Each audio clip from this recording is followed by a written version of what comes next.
El Señor les bendiga. ¿Cómo está, Iglesia del Señor? Estamos en un momento especial de poder recibir la palabra de Dios, esa palabra que Dios tiene para cada uno de ustedes que están ahí juntamente con su familia, poder degustar de este tiempo especial. Esa preciosa palabra que es como la miel, amén, como la miel. Y qué bueno que hemos dispuesto nuestro corazón en este tiempo para poder deleitarnos. Sabe que Dios quiere bendecirnos a través de su palabra.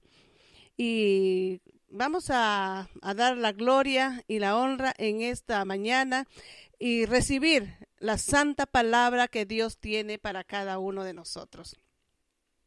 Y la palabra de Dios nos habla en Primera de Pedro, así que ahí está tu Biblia, abre la Biblia, la palabra del Señor, y vamos a dar lectura en Primera de Pedro, capítulo 5, versículo 8 y 9. Dice la palabra de Dios: Sed sobrios y velad, porque vuestro adversario, el diablo, como león rugiente, anda alrededor buscando a quien devorar, al cual resistid firmes en la fe, sabiendo que los mismos padecimientos se van cumpliendo en vuestros hermanos en todo el mundo. Gloria al Señor.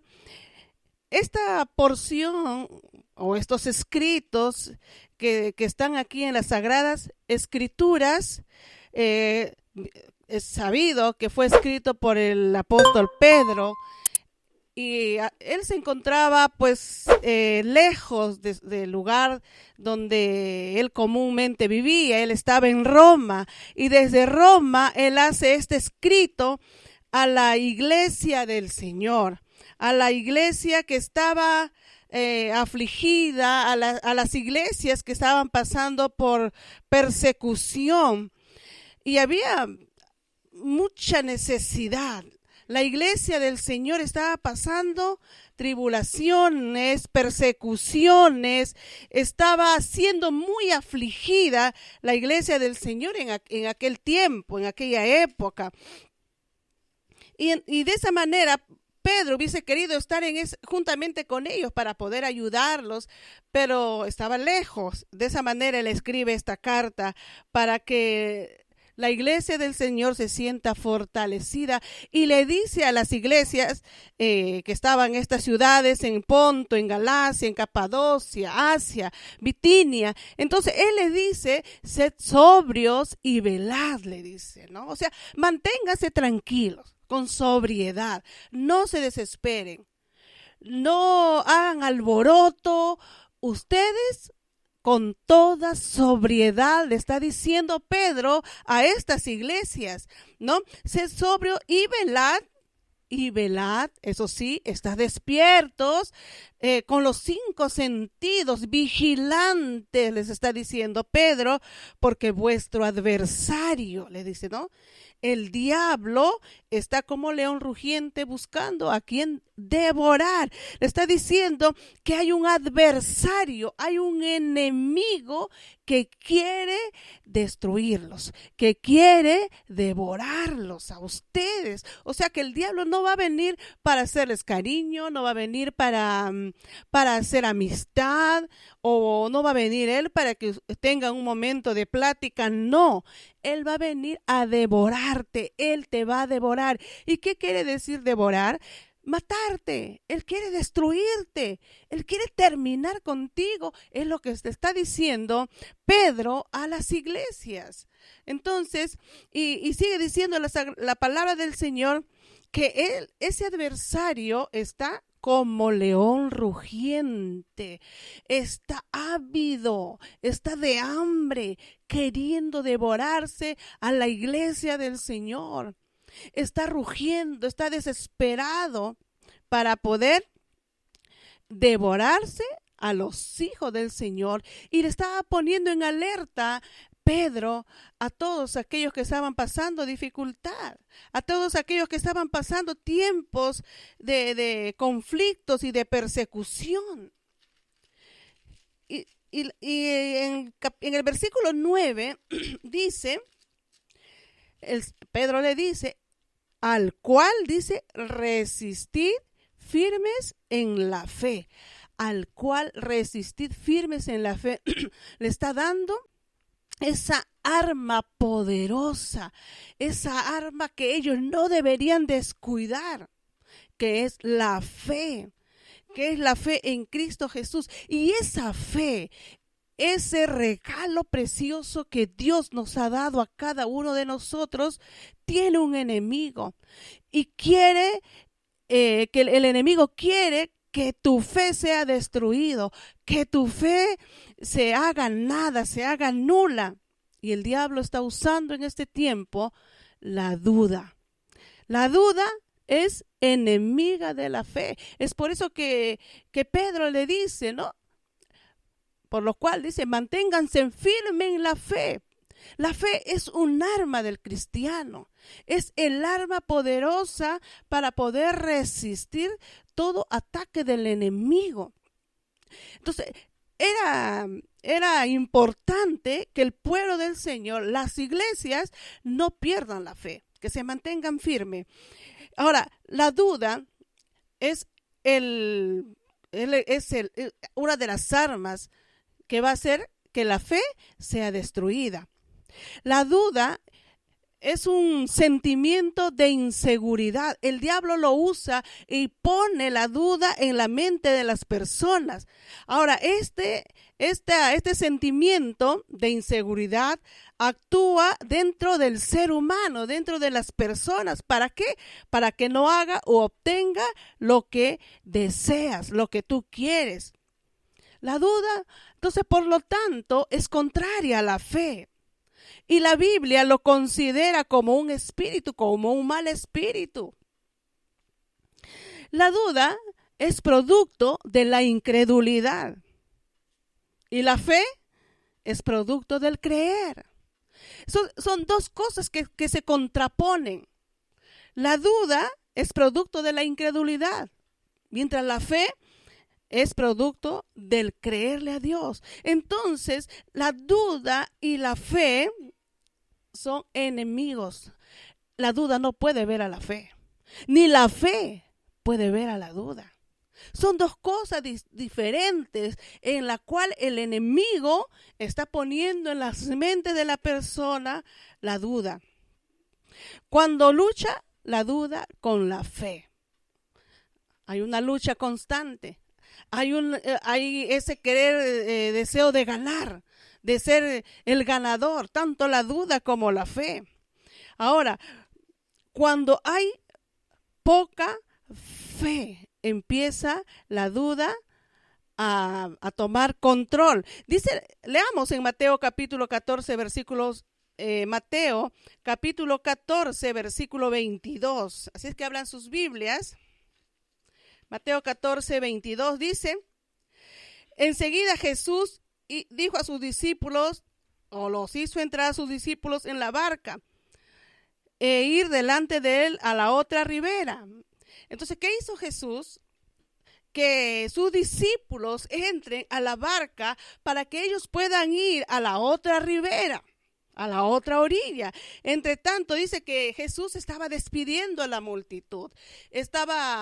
Porque usted entenderá que había habido mucha gente, demasiada gente, y el Señor estaba despidiendo a todos ellos. Y mientras tanto, los discípulos subieron a la barca y se estaban yendo a la otra ribera. Entonces, una vez que el Señor despidió a la multitud, Él se fue a orar a otra parte. No fue con los discípulos, se fue a orar a otra parte, y cuando llegó ya la noche, estaba él allí solo orando. Y la barca estaba en medio del mar. Y de pronto dice que el mar empezó a moverse, el mar empezó a inclinarse cada vez más por el viento que había, por las olas que se levantaban, olas gigantes, olas grandes, de tal manera que el barco estaba pereciendo y los que estaban allí estaban desesperados, estaban angustiados, los discípulos estaban desesperados. Y más o menos ya la cuarta vigilia de la noche, ellos vieron algo encima del mar, en medio del mar. Dice que Jesús vino a ellos andando sobre el mar. Tal vez no era normal ver a una persona andar sobre el mar. No sé si Jesús lo había hecho ya anteriormente, pero la Biblia no nos habla, no nos narra de eso. Pero sí, en esta ocasión Jesús estaba caminando encima del mar. Entonces, dice, cuando ellos lo vieron, que Jesús estaba caminando encima sobre el mar, se turbaron, se desesperaron, tuvieron miedo y dijeron, un fantasma. Y dieron voces de miedo, se desesperaron, tal vez el cabello se les paró, el cuerpo, la piel se le puso chinita y se desesperaron, se agobiaron.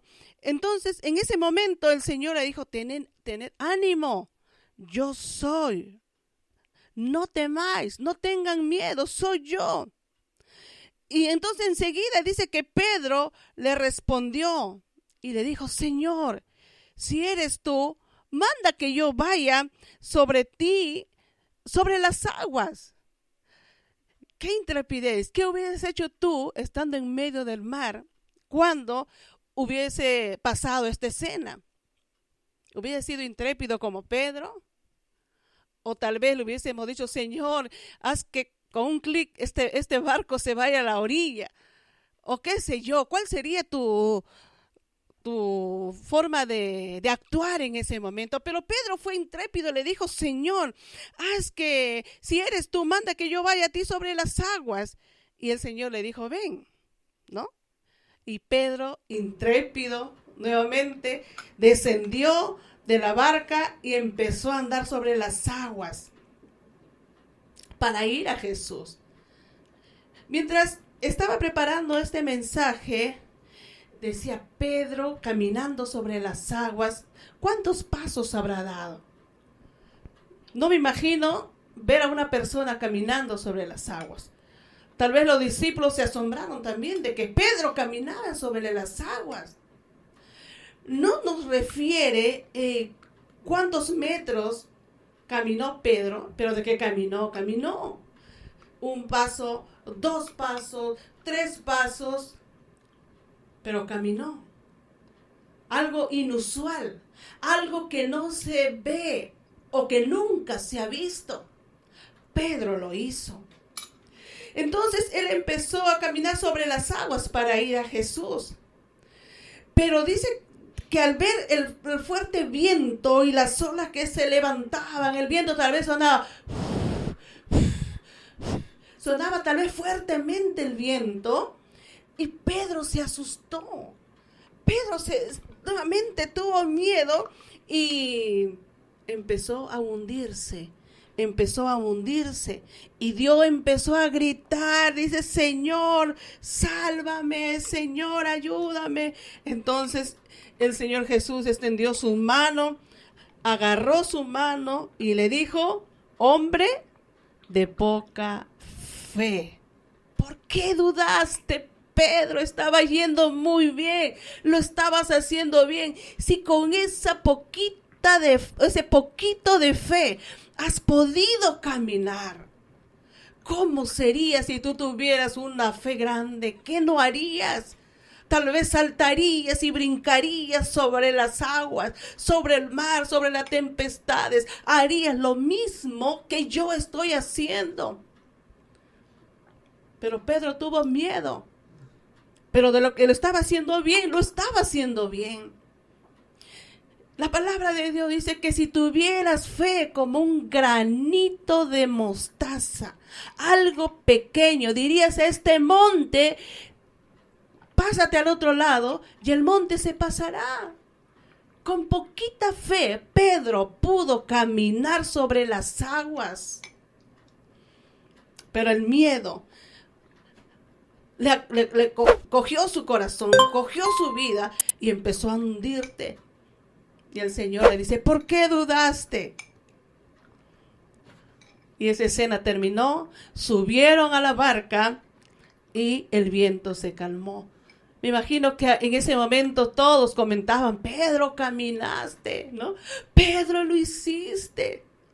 Y el Señor tal vez le diría, a pesar que con poquita fe, ¿cómo está tu fe? Al menos hay poquita. Sé intrépido como Pedro. No tengas miedo a las circunstancias. No tengas temor a lo que hay, las tormentas y los vientos y los problemas. Esa fe que Dios quiere que esté en tu vida a pesar de las tormentas, de las olas, del viento que viene sobre tu vida, tú tienes que creerle al Señor. Porque detrás de la tormenta y los vientos está Dios. No pierdas tu mirada en Dios. Pedro miró las circunstancias. Por un momento dejó de mirar a Dios y miró el viento y se vino abajo. Si hay problemas en tu vida y dificultades y tempestades o las olas se levantan, no pierdas tu mirada a Dios. No pierdas tu mirada en Dios.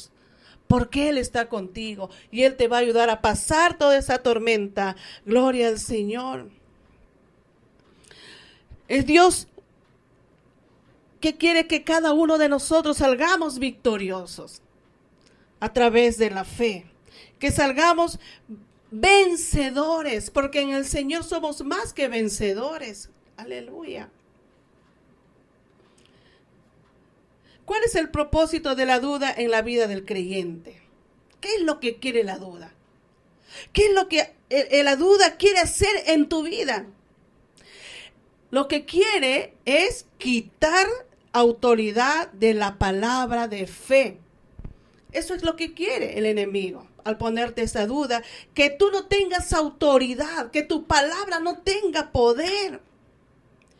En Marcos capítulo 6, versículo 4, mas Jesús le decía, no hay profeta sin honra, sino en su propia tierra, y entre sus parientes y en su casa, y no pudo hacer allí ningún milagro, salvo que sanó a unos pocos enfermos, poniendo sobre ellos las manos, y estaba asombrado de la incredulidad de ellos, y recorría las aldeas de alrededor enseñando.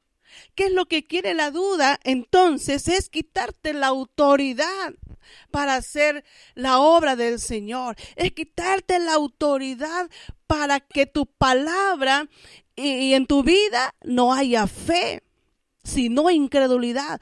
Porque donde hay incredulidad, donde hay duda, no se mueve la mano de Dios. No hay sanidad, no hay prosperidad, no hay bendición. No hay ese regalo que Dios tiene para tu vida. Una vez que la duda ha entrado al corazón de la persona, la fe se disipa, la fe se va. Eso es el propósito de la duda en el cristiano, que tu palabra no tenga autoridad. También otra del propósito de la duda es que quitar respuestas a las oraciones. Que tu oración no tenga respuesta de parte de Dios.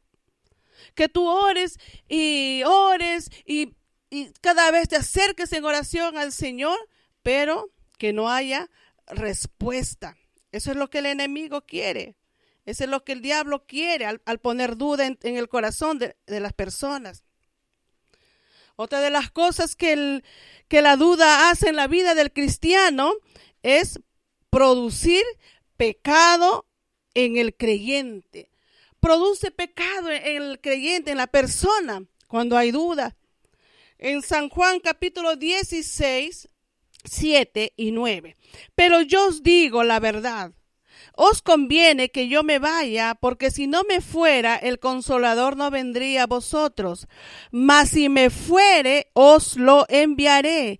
Y cuando Él venga, convencerá al mundo de pecado, de justicia y de juicio. De pecado por cuanto no creen en mí. De pecado por cuanto no creen en mí. Entonces, ¿qué hace la duda en la vida del cristiano? Hace que no creas en Dios, que te alejes de Dios y empieces a cometer pecados tras pecado y empieces cada día a alejarte más de Dios y te das cuenta que ya tu relación con Dios no es íntima, no es genuina, sino que estás metido en el pecado. ¿Qué hizo la duda? Te alejó del Señor. ¿Qué hizo la duda? Hizo que entres al pecado. Eso es el propósito de la duda en la vida de las personas. El consejo de Dios en esta noche, en este momento para tu vida, es para que tú puedas vencer la duda, seguir el ejemplo de Abraham, el padre de la fe, el padre que le creyó a Dios. En el libro de Romanos, capítulo 4, dice, como está escrito, te he puesto por padre de mucha gente delante de Dios, a quien creyó. Dice la palabra que Abraham creyó. Dice, al cual da vida a los muertos y llama las cosas que no son como si fuese. Él creyó en esperanza contra esperanza para llegar a ser padre de muchas gentes, de muchas personas. Él no creyó lo que veía, su cuerpo ya estaba como muerto, su cuerpo ya estaba como muerto, ya tenía una edad avanzada de tal manera que no podía, tal vez viéndose ya concebir, pero él creyó en la promesa, creyó que Dios iba a cumplir su promesa en su vida y la palabra de Dios dice que él tuvo y vio por la fe a ese hijo. Dice la palabra que él se fortaleció en fe, dando gloria a Dios, dando honras a Dios, dando alabanza a Dios. Él creyó en Dios y sus promesas. Para que tú puedas vencer la duda en este momento, tú tienes que creer en la promesa que Dios tiene para ti.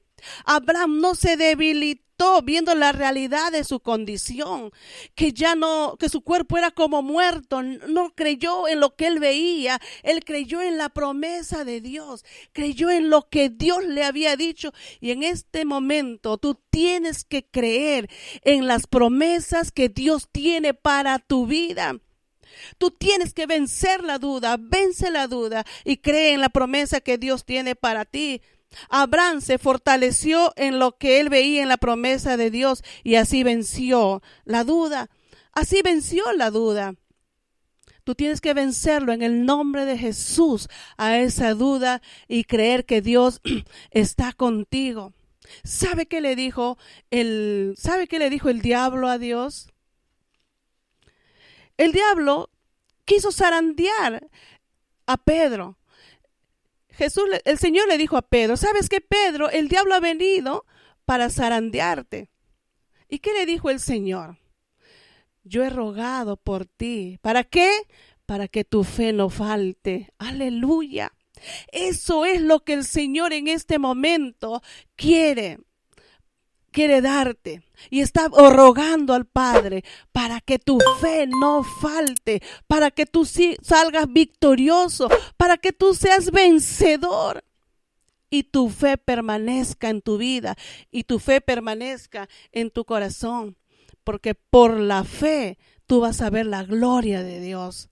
Por la fe tú vas a ver el obrar de Dios en tu vida. Por la fe vas a ver las maravillas que Dios tiene para ti y vas a ver la sanidad para ti. Por eso que el diablo quiere quitarte, para que tú no disfrutes del obrar de Dios. No le des lugar al Señor. Créele en la promesa que Dios tiene para ti. Así como Abraham se fortaleció dando gloria a Dios.